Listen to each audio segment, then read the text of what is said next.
हरियाणा जी के विद देवेंद्र रोहिला। जो बच्चे सीईटी, जो candidate CET, SSC, TGT, HCS Haryana की किसी भी सर्विसेज के लिए तैयारी कर रहे हैं, तो हरियाणा जीके का उसमें महत्वपूर्ण हिस्सा होता है। तो आज के हमारे डिस्ट्रिक्ट हैं सोनीपत, झज्जर, फरीदाबाद। आज के हमारे डिस्ट्रिक्ट हैं सोनीपत, झज्जर, फरीदाबाद। तो सबसे पहले सोनीपत जिला बना 22 दिसंबर 1972 और इसका हेडक्वार्टर मुख्यालय है सोनीपत। और इसमें सब डिवीज़न कितने हैं? इसमें सब डिवीज़न हैं सोनीपत, गोहाना, गन्नौर, खरखोदा। सब डिवीज़न में एसडीएम बैठते हैं। और तहसील कितनी है? सोनीपत तहसील कितनी है? सोनीपत तहसील है हमारी इसमें सोनीपत, गन्नौर, गोहाना और खरखोदा, ये तहसील हैं। और उप तहसील हैं खानपुर कलां और राई। ये इम्पोर्टेंट क्वेश्चन हो सकता है। खानपुर कलां बहुत इम्पोर्टेंट है। और राई में यहाँ आपको पता है स्पोर्ट्स अथॉरिटी ऑफ इंडिया का स्पोर्ट्स स्कूल है। और राई में भी एक मेडिकल यूनिवर्सिटी है। और इसके बाद है इसके ब्लॉक्स क्या हैं? गन्नौर में इंडस्ट्रियल एरिया बड़ी है। खरखोदा में अभी मारुति की फैक्ट्री आई है। खरखोदा में ये आपको ध्यान रखना है। खरखोदा में क्या आया है? मारुति की फैक्ट्री का प्लांट लग रहा है। खरखोदा में इंडस्ट्रियल डेवलपमेंट हो रहा है। और गन्नौर का इंडस्ट्रियल एरिया है बड़ी, BARHI, ठीक है। और यहाँ धन निरंकार का जो है सत्संग भवन भी है इसके नज़दीक। और राई में क्या है कैंडिडेट्स? यहाँ से क्वेश्चन आपके पास आ सकते हैं कि राई इतना इम्पोर्टेंट क्यों है? ये राई इतना इम्पोर्टेंट क्यों है? क्योंकि यहाँ स्पोर्ट्स अथॉरिटी ऑफ इंडिया का मोतीलाल नेहरू जो है ना खेल विद्यालय जो है यहाँ पर स्थित है। मुडलाना, कथुरा, गोहाना और मूर्थल के ढाबे जो बहुत प्रसिद्ध हैं। नेक्स्ट है सोनीपत विधानसभा क्षेत्र।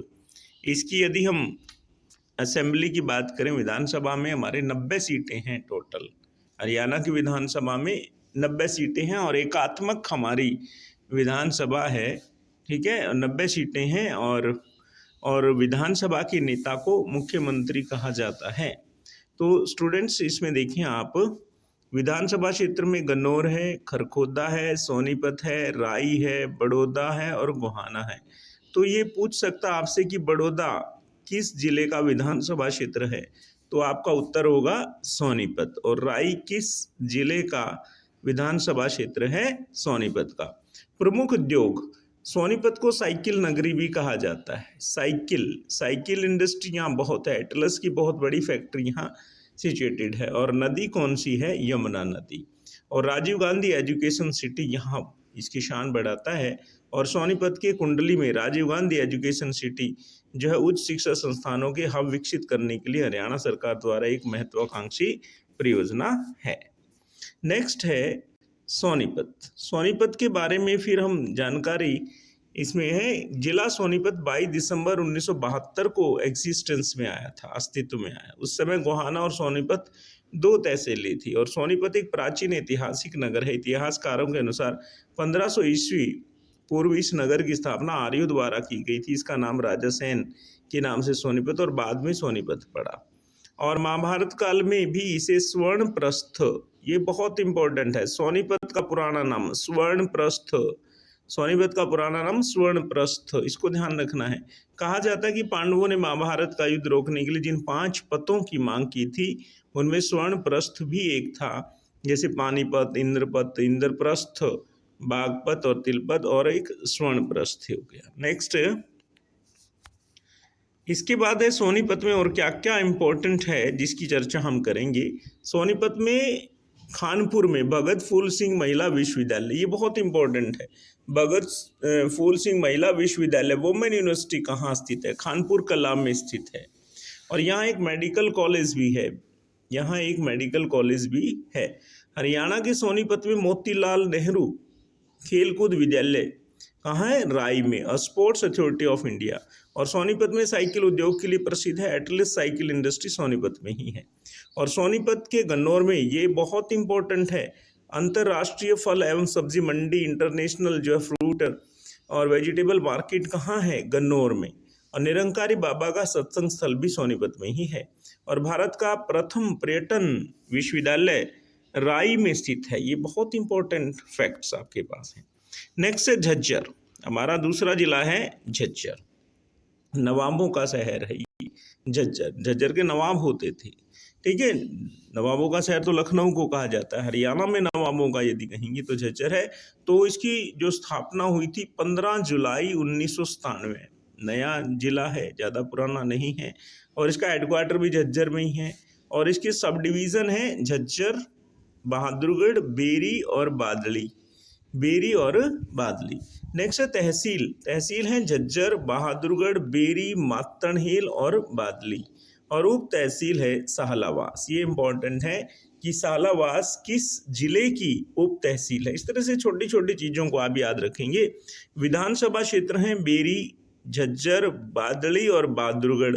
यह आ सकता है क्वेश्चन कि बहादुरगढ़ कौन से जिले का विधानसभा क्षेत्र है या बेरी कौन से जिले का विधानसभा क्षेत्र है। तो आपका उत्तर होगा कैंडिडेट्स, ये उत्तर होगा आपका झज्जर। और झज्जर में और क्या क्या महत्वपूर्ण चीज़ें हैं उनकी चर्चा भी हम थोड़ी कर लें, बहुत इंपॉर्टेंट बात है। पर्यटन स्थल ठाकुर द्वारा मंदिर है, रूडमल मंदिर है और भिंडवास पक्षी विहार, ये सबसे इंपॉर्टेंट है। भिंडवास पक्षी विहार, इसका आपने सुल्तानपुर पक्षी विहार कहाँ पर है? गुड़गांव में, ठीक है। तो इसी तरह से आपको ध्यान रखना है भिंडवास पक्षी विहार। और दूसरी इंपॉर्टेंट फैक्ट इसमें है भीमेश्वरी देवी। भीमेश्वरी देवी की शक्तिपीठ है बेरी में। यहाँ बहुत बड़ा मेला लगता है और हरियाणा वालों की बहुत आस्था है। माँ दुर्गा की यहाँ शक्तिपीठ है। भीमेश्वरी देवी की शक्तिपीठ है बेरी में। यदि आप बेरी में जाएं तो इसके दर्शन जरूर करें। गौरिया पर्यटक स्थल है, बुआ का गुंबद है और नदी है यहाँ साहिबी नदी। ये भी इम्पोर्टेंट है कि झज्जर में एक बरसाती नदी है जिसे साहिबी नदी कहा जाता है। क्या कहा जाता है? साहिबी नदी कहा जाता है। झज्जर को शहीदों का शहर भी कहा जाता है। 1857 की क्रांति में इन्होंने बहुत बढ़ चढ़कर भाग लिया था। और छज्जू नामक जो जाट ने इसकी स्थापना की थी, इसकी स्थापना छज्जू नामक व्यक्ति ने की थी। और झज्जर लगभग 65 किलोमीटर दूर स्थित है। इसकी स्थापना छज्जू नामक एक किसान ने की थी और पहले इसका नाम छज्जू नगर था, बाद में ये झज्जर हो गया। नेक्स्ट है और क्या है? भिंडवास अभयारण्य के बारे में हम थोड़ी सी जानकारी देख लें कि भिंडवास अभयारण्य, भिंडवास अभयारण्य, भिंडवास अभयारण्य झज्जर से 15 किलोमीटर की दूरी पर स्थित है। दिल्ली से पर्यटक मात्र 3 घंटे में यहाँ तक पहुँच सकते हैं और यहाँ 200 से 50 से ज़्यादा प्रजातियों के पक्षी आप यहाँ देख सकते हैं। और ये 1074 एकड़ में फैला हुआ जो हमारा ये है, क्या है भाई? अभयारण्य है। कौन सा अभयारण्य है? ये भिंडवास। कहाँ है? ये झज्जर में। भिंडवास कहाँ है? झज्जर में। भिंडवास झज्जर में कौन सा पक्षी अभयारण्य है? भिंडवास। तो 1074 में ये फैला हुआ है। इसके बाद झज्जर में भीमेश्वरी देवी, जिसकी हमने चर्चा अभी करी थी, दोबारा से देख लेते हैं। भीमेश्वरी देवी का बहुत इंपॉर्टेंट क्वेश्चन है स्टूडेंट्स। झज्जर के बेरी गांव में पर्यटक भीमेश्वरी देवी के मंदिर के में माता के दर्शन के लिए आ सकते हैं और यहाँ बहुत बड़ा आयोजन जो है किया जाता है, ठीक है। भीमेश्वरी देवी भीमा के नाम से प्रसिद्ध है, जो कि सहारनपुर स्थित शाकुंभरी देवी का रूप है, ठीक है। और यहाँ बहुत बड़ी श्रद्धा है। और आपके बेरी झज्जर में एक संग्रहालय भी है। झज्जर में एक संग्रहालय है, बहुत पुराना संग्रहालय है। हरियाणा में ज़्यादा संग्रहालय नहीं है, यह हरियाणा का सबसे बड़ा संग्रहालय है। अगर क्वेश्चन आ जाए कि हरियाणा का सबसे बड़ा संग्रहालय कहाँ है, तो यह झज्जर में है। और इसकी स्थापना कब की गई थी? इसकी स्थापना कैंडिडेट्स 1959 में की गई थी। कब की गई थी? 1959 में। और स्वामी ओमानंद सरस्वती ने, किसने स्थापना की थी? स्वामी ओमानंद सरस्वती ने। पूरे वर्ल्ड से यहाँ पे चीजें एकत्रित की थी। यहाँ पे बहुत सारी कलाकृतियां आपको देखने को मिल सकती हैं। इसके बाद हमारा नया जिला रहेगा फरीदाबाद। और इस चित्र में देख रहे हैं आप फरीदाबाद की बड़खल झील, ये बड़खल लेक है। और इसके बाद ये फरीदाबाद की मेट्रो, आधुनिकता। और फरीदाबाद एक औद्योगिक शहर है, यहाँ बड़ी बड़ी एस्कॉर्ट, जेसीबी और इनकी फैक्ट्रियाँ हैं, ओरिएंट फैन बनाने की, और बड़ी बड़ी फैक्ट्रियाँ यहाँ पर हैं। और दिल्ली से डायरेक्ट मेट्रो से इसका जुड़ाव है, ट्रेन से भी जुड़ाव है। फरीदाबाद के विषय में हम फटाफट जानकारी हासिल कर लें। फरीदाबाद जिला बना 2 अगस्त 1979 को, पुराना जिला है। जिला बना 2 अगस्त 1979 को। और उपमंडल हैं, सब डिवीज़न है फरीदाबाद, बल्लभगढ़ और बड़खल। फरीदाबाद, बल्लभगढ़ और बड़खल, ये इसके सब डिवीज़न्स हैं। और तहसील है फरीदाबाद, बल्लभगढ़ और बड़खल। उप तहसील मोहन, तिगांव, धोज, दयालपुर, गोची, इस तरह से। और विधानसभा क्षेत्र पृथला, ये इंपॉर्टेंट हो सकता है। फरीदाबाद, NIIT, बड़खल, तिगांव, फरीदाबाद और बल्लभगढ़। और पर्यटन स्थल है राजा नाहर सिंह का किला। राजा नाहर सिंह ने बल्लभगढ़ के राजा थे, और राजा नाहर सिंह का किला मुख्य आकर्षण है। और फरीदाबाद के विषय में थोड़ी सी जानकारी, इसकी स्थापना के विषय में। फरीदाबाद शहर की स्थापना 1607 में शेख फरीद ने की थी, जिसे बाबा फरीद के नाम से भी जाना जाता है। बाबा फरीद एक प्रसिद्ध सूफी संत थे और मुगल बादशाह जहांगीर के कोषाध्यक्ष भी थे। ये इंपॉर्टेंट है, शेख फरीद ने, कब? 1607 में। नेक्स्ट 1605 में अकबर की मृत्यु हुई थी। उसके बाद जहांगीर, उनका जो पुत्र था, उसने जो है सलीम के नाम से जाना जाता था। उसके बाद है बड़खल झील। बड़खल झील, हमने इसका चित्र आपको दिखाया, बहुत ही खूबसूरत झील है और ये मानव निर्मित झील है। इसके अलावा अरावली पर्वत श्रृंखला है और झील में पर्यटक वाटर स्पोर्ट्स का आनंद ले सकते हैं। और बड़खल का हिंदी में अर्थ होता है बिना किसी रुकावट के झील, ठीक है, बिना किसी रुकावट के। और झील में पानी की आपूर्ति बारिश करती है। और उसके बाद फरीदाबाद के बारे में थोड़ी सी जानकारी और आप प्राप्त करें, आवश्यक है। और यहाँ पाराशर ऋषि की तपोभूमि है। किसकी तपोभूमि है? पाराशर ऋषि की। किसकी भाई?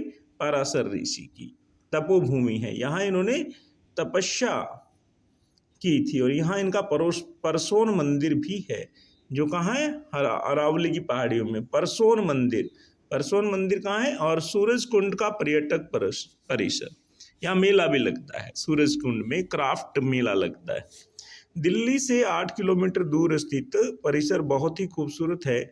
स्थानीय निवासियों और दिल्ली वालियों के लिए पर्यटन स्थल है। यहाँ एक मेले का आयोजन भी किया जाता है फरवरी में। और मेले में भारतीय शिल्प कला की जो है शानदार जो है कलाकृतियाँ देख सकते हैं। और ये थीम बेस यहाँ पर कभी आसाम की थीम लगती है, कभी नागालैंड, कभी आंध्र प्रदेश, कभी तमिलनाडु।